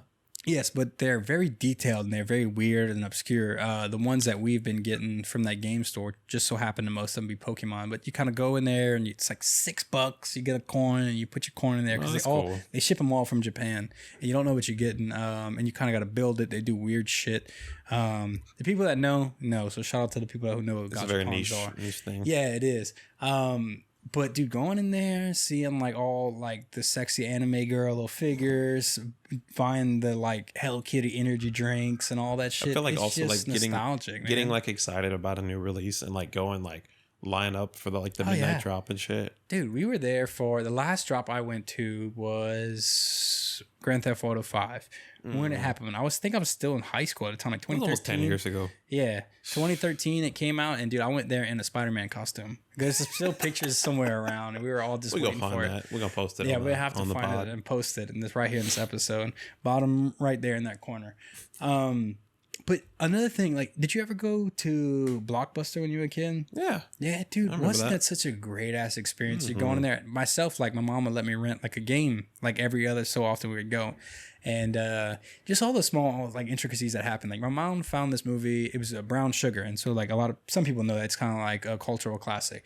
It turned out to be one of my mom's like favorite movies, and it was all by accident because she rented a certain movie, and that movie was in there, and she ended up watching that movie like a bunch of times. Oh wait, so it wasn't even what she was trying to get? No, not at all. It's just one of those things, man. You would walk into, and this is all for the Gen Zs that don't remember this because it wasn't around. Dude, just going into a Blockbuster, you find in like the cheap movie section. You're renting the movie. You got the popcorn there, the Twizzlers. You know, if you were lucky enough, you can afford all that stuff. It was pretty inexpensive though. It might have been like the buck, Still or cheaper $2 than a going to piece. the movies. Yeah, oh, absolutely, dude. And just having like the family there, and I think I hold that like nostalgic to my heart because like my family was still together when I was a really young kid. You know, like my dad, my mom, my sister, everybody was in the house. We would go do that like once a week, and we would go rent a movie. A lot of times it was my piece of shit dad renting a scary movie where I was fucking terrified. Like, dude, there's this movie I think it's called Blood Rose, one of the scariest movies ever, and they sat there and made me watch it when I was a kid. And I was crying. I think you told me that's why you don't want to watch horror movies much anymore. I'm so terrified of that. And we can kind of get into that in a little while. That's one of my main problems I had with going to haunted houses. Yeah, you told me that because he would like force you to go into it, and you were just super scared as a kid. We'll jump into this topic because this is kind of an interesting personal take. For those who kind of don't know, I had a piece of shit dad growing up. He had some good features about him, and he's a cool person, I guess, but he was a piece of shit. We'll leave all that out of the way. Like all like the bad childhood things, the trauma, all the shit you hear about, I went through, and I'll spare all the details for another day. But it is what it is, and therapy has got me through a lot of that, as well as age and learning and living experiences. But man, when I was young, he like would make me go to haunted houses all the time because like that's what he was into, and my sister was into it. But dude, I was so terrified. I was really young, like probably 7 years old, and just absolutely terrified of like not monsters, but like real things like demons and ghosts and all that shit. And dude, I would just have to walk through haunted houses with my eyes closed, and it's traumatizing. I had to beg you to come with us last year. Yeah, I went to that's kind of where I'm going to. Yeah. So I mean, you want to tell them about that situation? Well, like I drug you and Nikki with me and Maddie. Drugged us, dragged us along. Yeah, y'all along, because I had never been to 13th Gate and I wanted to go. I was like, okay, y'all want to come? Totally opposed. I was like, dude, no, like, I don't think I can do this, blah, blah, blah. And you asked me why, like, why don't you want to do it? And then it kind of actually triggered this thing with me. And I was like, you know what? This is going to be part of my therapy where I'm going to own this experience now. And I'm going to be able to experience this cool thing of like going into a haunted house. Conquering your fear. Yeah. And it's like, it's not my fault. It's a trauma fear. It's like one of those like irrational fears where it's just burned into my brain. Excuse me. Where I'm just terrified of it, even though I know the shit's not real. Nothing's gonna happen. I thought it was crazy, like when we did go, how many like just kids that were there, like literally that was me. 8, 9, 10 years old, just by themselves, just running through that thing. Like, dude, I was scared of that shit. Mm-hmm.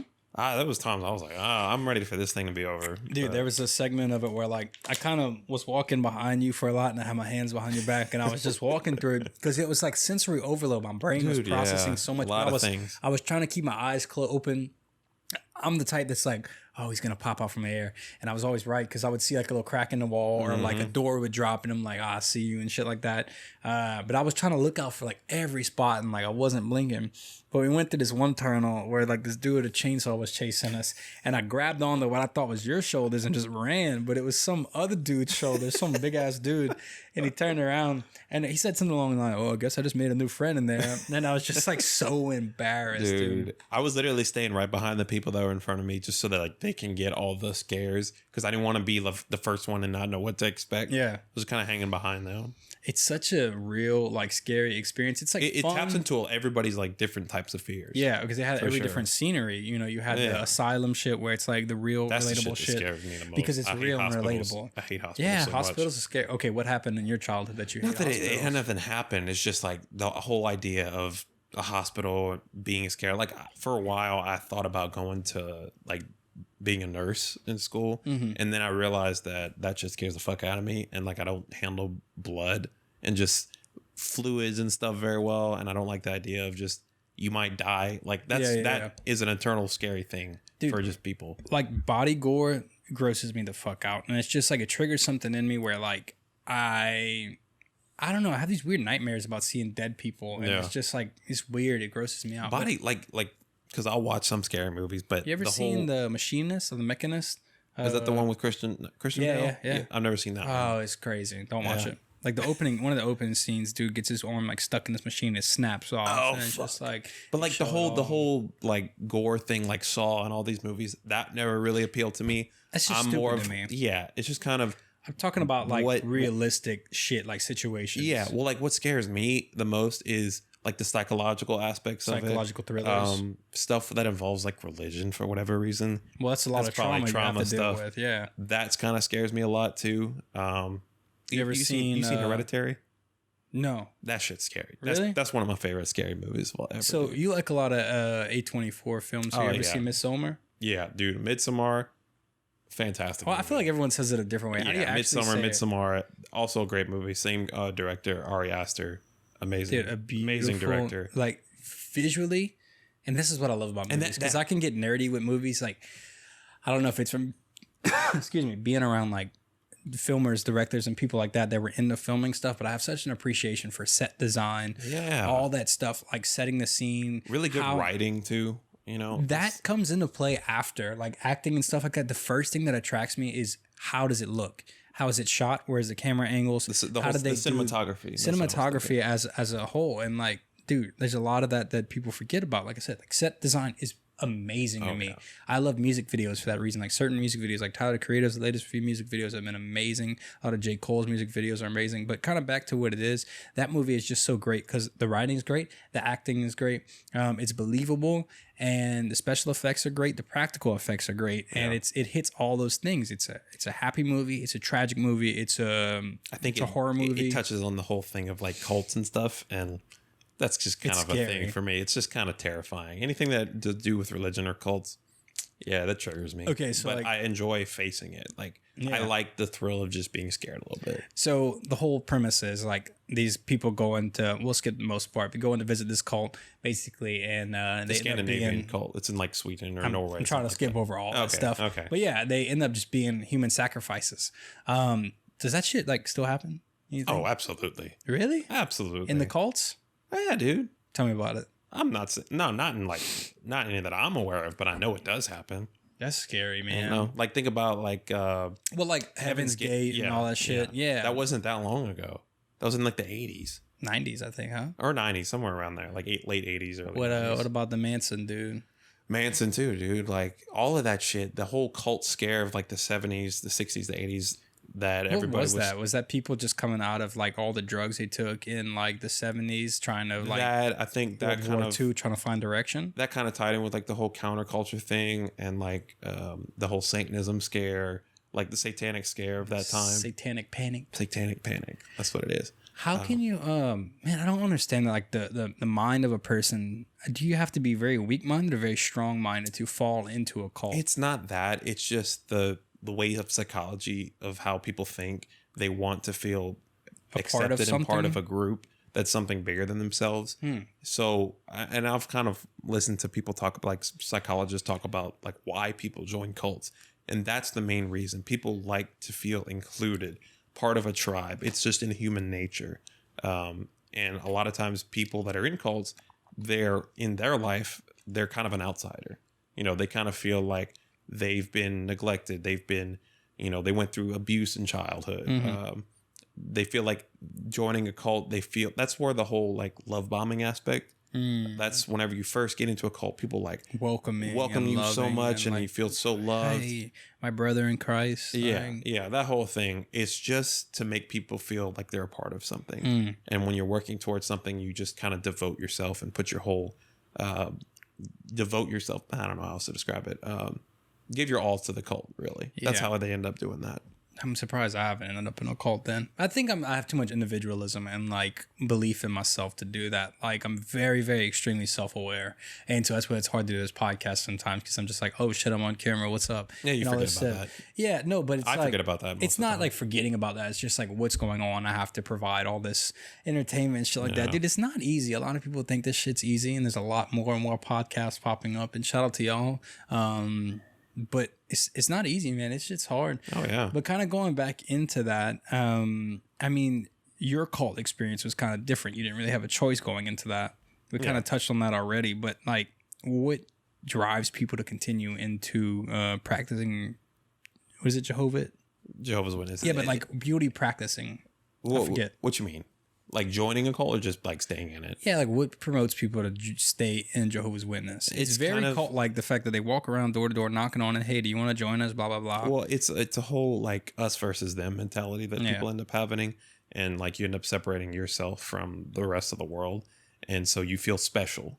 You know, you feel like you're God's chosen It's people, fucking or you feel like entitlement. unique. Yeah, it's a little bit of entitlement too. I saw this TikTok the other day, and it was like a religious one, and it was like there's like 4 different people that died, and they went to talk to the dude at heaven, and there was like an atheist, and there was a Muslim, there was I don't know, let's say a Jehovah's Witness, all these people, and every time they would go walk up to the dude, he was like, all right, go down the hallway, it's room like 7, be quiet when you walk past room 8. He told it to everybody. Go, all right, atheists, go to room 10, be quiet when you walk past room 8.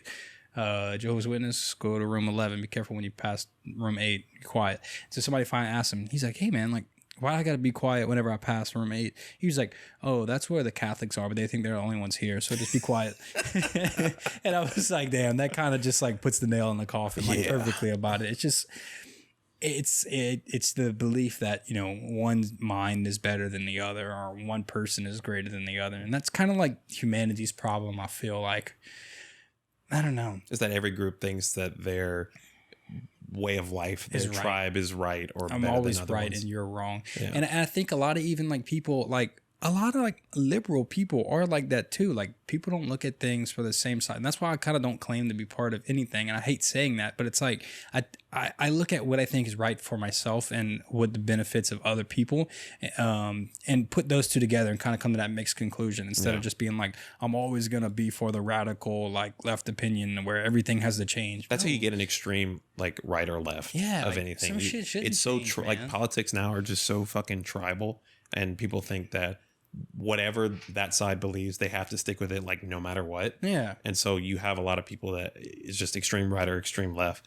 and then the people who are just kind of in the middle are like, well, you know, you got to pick one or the other, because it's always those extreme right or extreme left people that end up on Facebook. For sure, this next election, we end up talking back about politics, but yeah, it's gonna change. A lot of people are gonna vote differently. I think this year, like this next election cycle, is gonna be the year where you're gonna have an actual chance of an independent like nominee. I don't know if an independent nominee will ever like become elected just because of the way the system. It's gonna be like the biggest though, for sure. Yeah, because I think like I just think a lot of people that voted traditionally Democrat or traditionally Republican, y'all gonna have to. A lot of people are gonna have to start thinking, okay, and that's the difference of really, I think there's 2 groups of people. There's people that think for themselves and people that think for others. And like really it's kind of, you have to mix both of those up, and you have to really figure out what's best for yourself and what's not selfish for other people.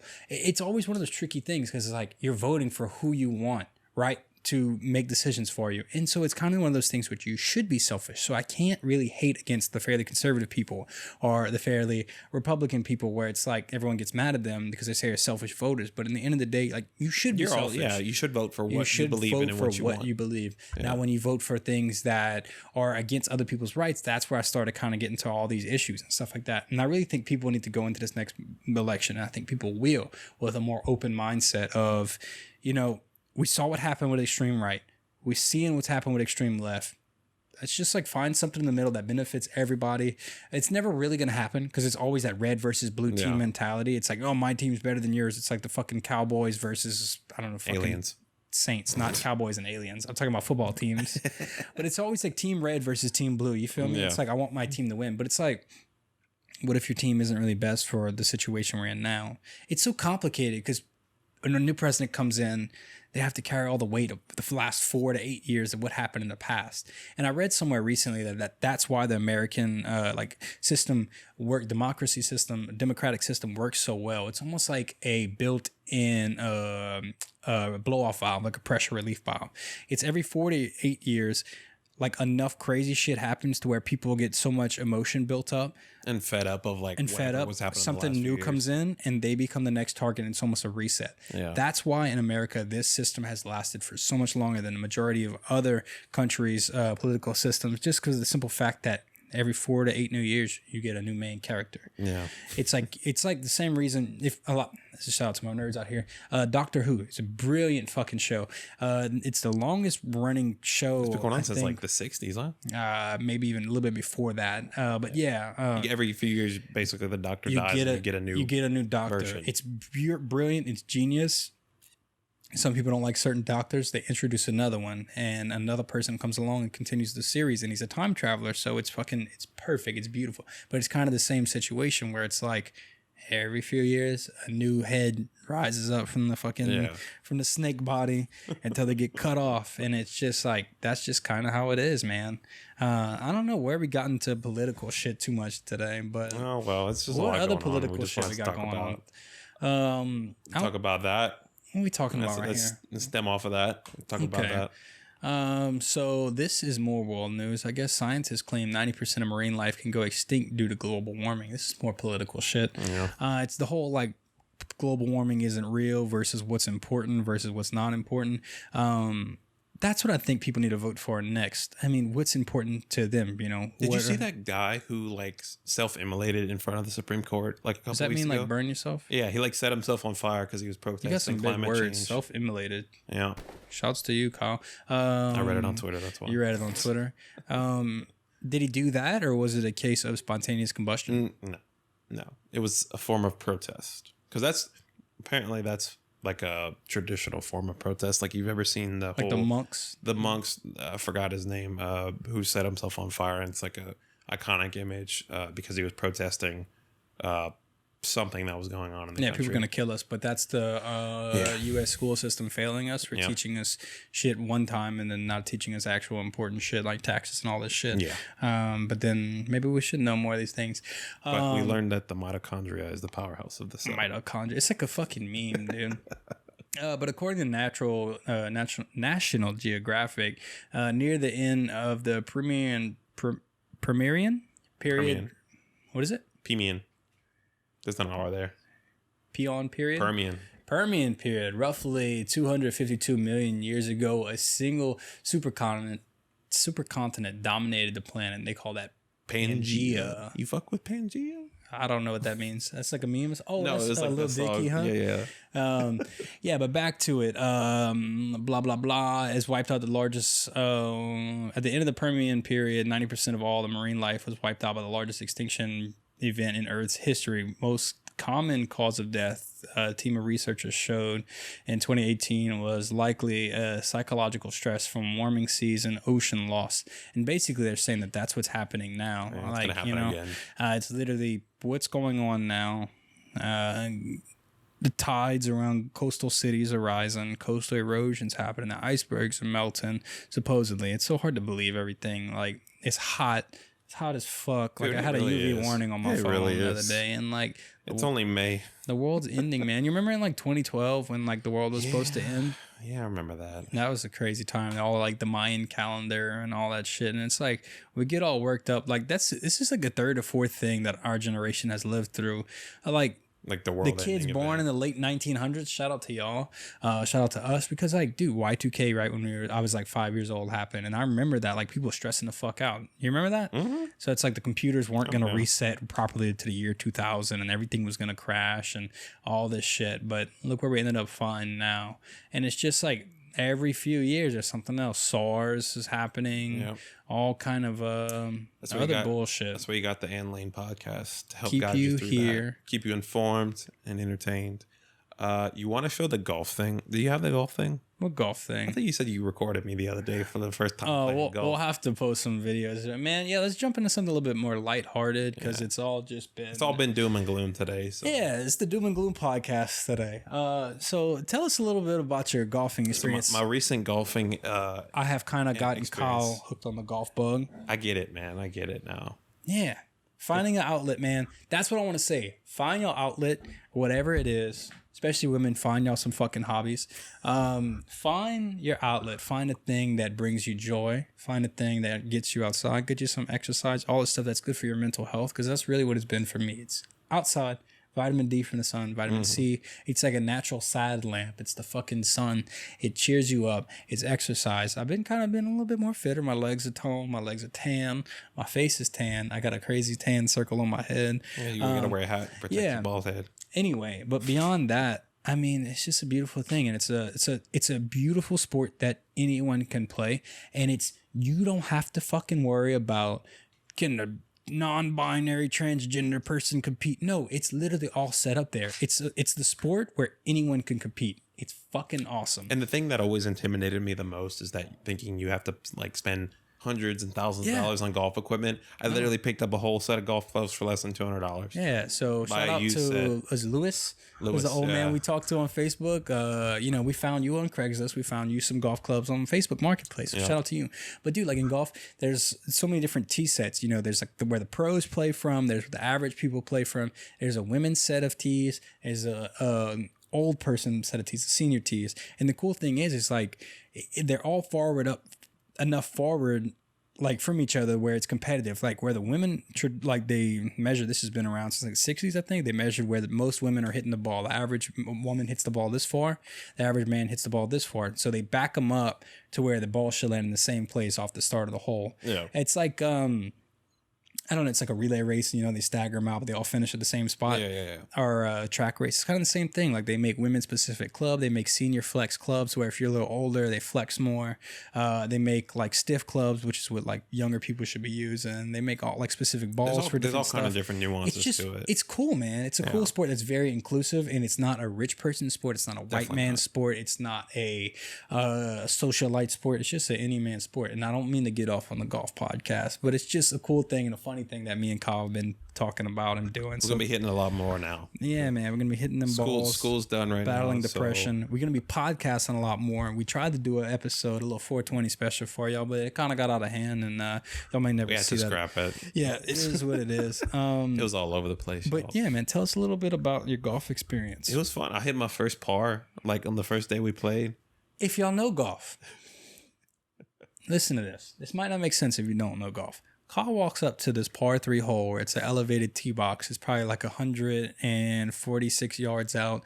He brings up, and first thing he pulls up, this is like one of the first holes he ever played. He brings out a driver, and I was like, dog, what are you doing? Like, put your driver away. Like, your driver's going to go 250 to 300 yards if you hit it right. That's not what you want to do. So he puts it away and brings out his 3-wood, which is a little bit smaller than a driver, but still sends the ball about 200 yards. He hits the ball so fucking half-assly stupid. It lands perfectly 150 yards away on the green. And then he two-putts. He puts the ball twice. Boom, boom, into the hole. Makes par. His first par ever. And I was just like, bro, what the fuck? I was so mad and fed up with that. I mean, how'd you feel after that experience? Oh, man? Amazing. It's like you get all this feeling of accomplishment and feeling like you actually know what you're doing, even though my swing looks horrendous, apparently. But that's the thing, man. It's not about having a pretty swing. And I've kind of been taking Nikki to the range too, and she's like, man, like, everyone has their own swing, and she's telling me that too. I'm like, hey, man, like, fix this a little bit, do this. And she's like, everyone has their own swing. And I'm like, yeah, you're right, but here's the basics of what you should do. She's like, I got them down. I just want to swing how I want. And I was like, you're right. And she kind of figured some shit out, was hitting some balls. Whatever works for you, man. Yeah, man, whatever works. The dude that just won, I don't know his name. I'm not that much of a fucking golf nerd.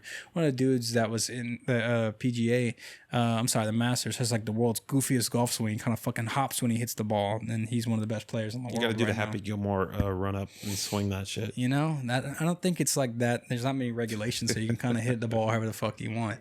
But yeah, man, like what? Okay, tell us about the rest of the round. The rest of it was kind of trash. I was hitting it all over the place, but I had a great time driving the golf cart. Might have wrecked a couple times, but ran into some issues with that. But it was fun. You have to play around the squirrels. Yeah. I hit a ball right over the squirrel. I don't know how that thing didn't move. I'll try and post a picture. I think I already posted on the story, but I'll repost it.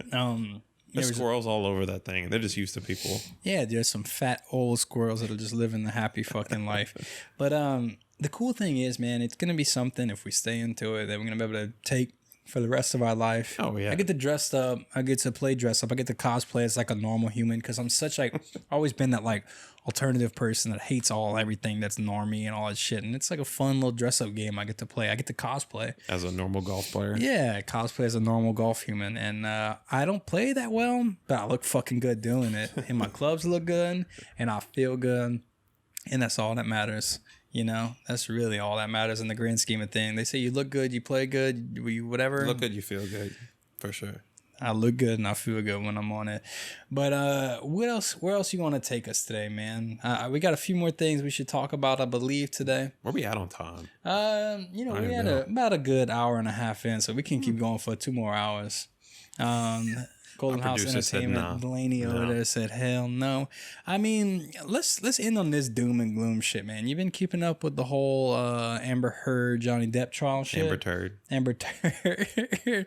Okay, for some background, why they... apparently, some alleged video or text came out that she shit in his bed or something like that. Yeah, man, this whole case has been crazy because it's like... It's very tainting. Basically, this Amber Heard has started off accusing Johnny Depp a few years ago of abusing her, and it's all coming out and backfired that she was lying the whole time and been abusing him. Through that, Johnny Depp has, this is all alleged because it's still not decided yet, but everyone, the public court has kind of already made their decision that court of public opinion. There you go. She's just been like lying the whole time, and there's lots of text coming out and all that stuff saying support. Whenever it finally happens, we'll figure out what the decision is. But the court of public opinion has decided she's in the wrong. He lost a bunch of roles. He lost the Pirates of the Caribbean, lost a bunch of whole thing, and so he's like suing for like defamation. Yeah, but not only that, but dude, like he was kind of like America's sweetheart. He used to go visit all these kids in the hospitals. All these Make-A-Wish kids on his free time. You know, just like a solid dude and like a stand-up man, and then turned into this monster. And that's kind of the whole thing of like, I feel like she took the whole like believe all women thing into her benefit. She went along like right along. That was right when the Me Too movement was happening. Yeah, I think so. And she got kind of became like a spokesperson or like a lead head of that. Yeah. You know, and now all the videos are coming out, you know, the pictures of him. We've seen him with bruised eyes and bruised fingers all these years, and we never knew what the fuck was going on. We just thought he was an alcoholic because that's how she labeled him. What I think this is going to end up highlighting is the fact that men in relationships can be abused by their partner. Yeah, because that's just like what you were talking about. It's not a woman or a man thing. It's a people thing. It's a person thing. You have narcissists and people that can naturally become abusers in relationships if in the right dynamic. And I think that's what people are becoming more aware of now. That's what it's about. It's about citing like what are the red flags of somebody that's going to be abusive and seeing that before that it gets out of hand. You know. Yeah, but it's kind of hard because you don't know someone fully until you unlock years with them or go through years with them, and then you kind of unlock their true thing. I mean, people suffer BPD, you know, multiple personality disorders, all these things that just kind of rear their head towards the end, and that's what a couple's supposed to do in a relationship: work through all those hard things, work through those tough times. But sometimes, like, without the help, this is shit that happens. You know what I mean? Mm-hmm. And this is the whole problem with a lot of the healthcare system where people can't afford health. Everybody needs mental health therapy. And that's kind of a segue we can jump into too, but we'll go back into this, dude. Like, therapy doesn't have to just be talking to a therapist. You can find your own therapy. You can create your own therapy. And I've known this because I've done it myself. I've done real therapy too. But as long as you are educated and self-aware enough to what you're taking in isn't directly influencing you too much, there's so many different ways of therapy. Just deep thought exercises. You can watch other forms of media and watch how people are behaving in their life, learn from life lessons that they are giving. Therapy can just be time to yourself, time to reflect, time to think. It can just be so many different things, man. Oh, yeah. Just reflecting upon yourself more than anything, because that's what the therapist is there to do. Of course, they're a little bit more professional and know how to handle these situations. But all it's like, in my experience, the therapist is really there to do is to help you kind of talk out your problems and figure things out on your own. He's just kind of there to guide you. Or she. Or they. Or it. They're just kind of there to guide you through that process. Yeah. Most of the work is being done by you, though. Yeah, for sure. But back to Amber Turd, I mean, like, she kind of went along and everyone believed her because traditionally women aren't the abuser. They're always the one that is abused. And as a person that has, like, seen all this shit, like, firsthand, like, I get it. It's tough. It's hard. Like, how do you stay with your abuser and all this shit? And it's just, you get so fucked up in the mind to where it's like, you know what's comfortable. And because you're so fucked up or they're so fucked up, what's comfortable is what's most damaging to you. Yeah. So fucking, I don't know. This is kind of, as I say, a thing to say, you know, get out of those situations. Because, I mean, this shit can kind of get kind of messy, literally. No pun intended, but shit can get messy. We'll see what happens with this whole situation. And I guess shit's going to keep hitting the fan. I think we're good for now. Oh, a few more things what I really want to start doing, and this is official, friend of the show segment I want to come up with. I'm going to post a link somewhere, whether it's a Discord or whether it's just DM. Probably DM. DM me on Instagram if you would like to call into the show anonymously or if you have topics you would like to. What my idea is, I want people to call into the show anonymously or non-anonymously. Tell me about a problem they have, and we're gonna sit here and talk it out with them. Or I've seen, like, what about like a voicemail too? Leave a voicemail, or we can just talk about it and respond back to it. I don't want to. That's kind of cool. That's an option. But with our very futuristic recording equipment, we have an option where we can plug in a phone and we can both talk to them and listen to them. We got all the technology. Okay. And we'll talk things out with you. We'll give you some great advice or some bad advice. We'll kind of relate it through the shit we've been through in life and live and learn. We don't know everything, but through talking, this could be a cheap form of therapy for a lot of people. So it's kind of a really good segue into doing that. We're going to come up with a title for it. We'll figure it out. Beyond that too, if you have topics like that you would like to do, I thought about doing a Patreon and all that shit. It just kind of doesn't seem right for right now. You know what I mean? Maybe later on. This is kind of just organic, free experience right now. Just tap into us. Call in with us. What else we gotta tell them? We have to tell them. Don't we have to tell them like subscribe and subscribe? We love the support. Before we go, I want to check in with you. How's your mental health, man? It's great, man. It's great. Thank you for asking. Yeah. Check on your boys. I'm stressed the fuck out. Ask about your friends. But this is what this is, man. Meeting and greeting and talking with each other. It's been a dope episode. You want to say anything to close out? Shout out anybody? Tell anybody anything? I'll say it's a day late. Happy birthday, Maddie. Her birthday was yesterday, so shout out to her. And by the time this comes out, happy birthday, Kyle, because yours is coming up very shortly. Saturday. And then happy birthday, Golden House Entertainment. Got all the Taurus birthdays. And then happy birthday, Nicolette Dunaway. That's coming up right after Delaney. All the homies' birthdays are in this month. I'm just my only Cancer person that I know. I'm like literally in my friend group of everyone. I'm the one emotional. It fits you though. It fits you sucker. very well. I guess so. I'm gonna wear it on my sleeves just like I wear my emotions. But thanks for tuning in, y'all. Of course, please like, subscribe, comment, all that shit. It really helps us out. It doesn't seem like it's a much, but I hate asking for this shit. It's corny. All this bullshit. It helps though. We love it. We love it. We love y'all. Appreciate y'all. Thanks for tuning in to Kyle and Lane. Peace. Later, y'all.